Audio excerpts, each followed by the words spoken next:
All right, oil. So we're sitting just under $54. I'm going to close these out so we can check out everything. We get EIA numbers at 10:30, literally 10 minutes on the dot from right now. Going to take a look where we are in crude. Let's see what we got going on here. So we'll start off with the 11 a.m.s. They're going to give us an option for exposure from either 53.75. Not bad. We're only about 15 pennies away from that as we speak. Let's take a look real quick. There would be your bullish spread, 53.75 to 55.25. You're going to have about 12 to 13 pennies of intrinsic value. Bullish side's going to cost you 28 bucks. On the flip side, you're going to sell the 53.75, then the 52.25, about 15. So you're looking at 43 bucks. Keeping in mind, though, that you have a good 14, 15 cent head start to the positive side on that trade. Jumping around real quick, we'll jump to the noons, see how they set up. Noons are going to give us actually the best option with... Oh, that's nice having the time, too. Yeah, and so $54, this would be our bullish spread. Yeah. We're going to be a little bit out of the money now. And so that's going to cost you about 24. Same thing, vice versa, $1.50 to the downside here. We'll sell it. This is the one that's going to have about 9 pennies intrinsic value. So you're looking at $53. Not bad. You got till noon. And you do have, if you're a little bearish, 10-cent start to the downside. And then jumping around to some of the dailies. Let's see how they wrap up. Okay, so the 2:30, and just before we do it, I'm going to jump to these real quick too. Okay, so this is going to be our option, 8 a.m. till 2:30. Now, same price point. We're going to leave these up because I like comparing these where. So here's our spread. It goes till 2:30 now. Keeping in mind that we also have $3. So you're looking at $32 on the bullish spread. And you'd be looking at about, 41. And that's giving you about the difference being the intrinsic value here. So you're looking at 72, 73. That's some decent price, right? Yeah. Now, again, that's giving you till 2:30. Right. And it's giving you $3 of exposure, which it might not get a full $3, but you could see it get more than $1.50. Right. Which is the other ones. You know, I could imagine oil moving $1.75 after, I mean, just look at where we just were from 3 a.m. We just traded up a full $1, you know, without even, let alone where we just came from early Tuesday, a full $2 below where we're trading at right now. Pretty wild. Yeah. Let alone natural gas, as you said. Oh, that is so weird, man. Yeah, I mean, they were talking about in the Den, great resource for everybody out there, just saying, you know what, it's gold, but it's only going to be cold for a few days, actually. It's getting all the press, which it should, because, you know, it's life or death, literally. But if it's only a few days and then you actually get some warmer temperatures, that probably has more of an effect on the market as opposed to an extended cold streak. Seriously. Okay, so this oil contract, where are you going to go, oil? Where are we going back to 60? Come on, that can't be happening, right? Let's see. Yeah, well, yeah, it looks like we're up 61 cents, but it does look like you can get a little pop here. So we'll see where this shakes out.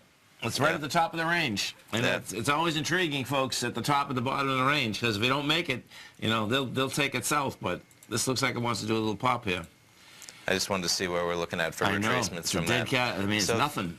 38%. We're almost there. You know, we're close. 55.60. That's I wanted to see what that 38 number would be. So 55.60 on that run. Welcome back, folks. So what do we got? There's your headline number. Crude oil inventories rising 919,000 barrels. Estimate median analyst was about a rise of 3.1. And as you see here, Bloomberg survey had it at about 1.3. No matter what number you're looking at, that's a little bit of a miss and a less than they thought. Less oil, you're going to get a rise in price, and there you go, off to the races, man. We're trading, looks like coming into that number, we saw it trade a little bit lower getting ready. We're trading 53.80. Boom, you pop 54.20 currently, and as we always say, man. It's interesting now, that may be a breakout, because we were at the top of the consolidation, so will end up happening. Now, this will be... These are delayed, These are delayed, but I just want to do the ABC up to see what that's going to look like, because this was a straight line consolidation sideways, so if it's going to be, we won't get this till later, so it's 42.5 approximately. Ooh, that's big. You're talking 12 bucks. Yes. Which would get you down to 63 bucks. Yes. So I'll have these in a little while.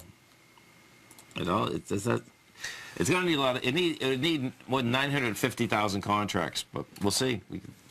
If you get that, then you get some action, man. you know, because Now, how are you looking at it? Are you looking at that as like an ABC? Is that what you're doing? yeah, I took the very Okay. bottom. I took this. And what do you usually look for the B to the C? Because I just struggle to see as much of a retracement there. There isn't, and that's what makes Okay. it more even powerful. That's so.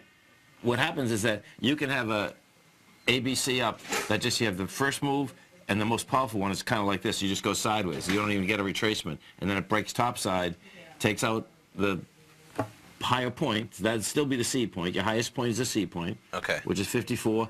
Then after that, your lowest point is, I mean, your B point is the highest point. Your C point is the lowest point. And then if it takes it out with volume, that's the most powerful ABC there is, Okay. without a retracement. Then if you go a .382, which is normal, or a 5.0, you know, then your probability is pretty good that you'll still get one. If you do a 618, then your probability is that you don't have an ABC up and it will just come to the top of the range, you know. So When you say top of the range on a 618, that would just go back to the top. So if we did Okay. a 618, Your B point. Exactly. I just right. wanted to get, yeah. Right. So. So 919,000 barrels. Median estimate was about 3.1 million barrels. I want to see gasoline, pretty close to in line, a decline of 2.2. Estimate was, estimate was an increase of 2.8. So quite a miss on gasoline as well. Distillate's pretty close to exactly how they pegged that number. But gasoline, quite a miss as well. Much less gasoline. You might see those gasoline prices spiking as well on that, talking about a draw of 2.2 versus a build of 2.8. That's quite a miss. Yeah, we're going to be getting a lot of people down to Florida after this cold weather from Chicago. And there's your crack, and that would be the gas. So gas has a surprise draw. Gasoline crack is spiking. Look at that, huh? Yeah. Welcome back, folks. Oil. Quick check back in on oil, trading at 54.32, almost a solid 50 cents above where we were trading at coming into that news number. So we'll see how it shakes out, but higher prices coming at us. It's a big number.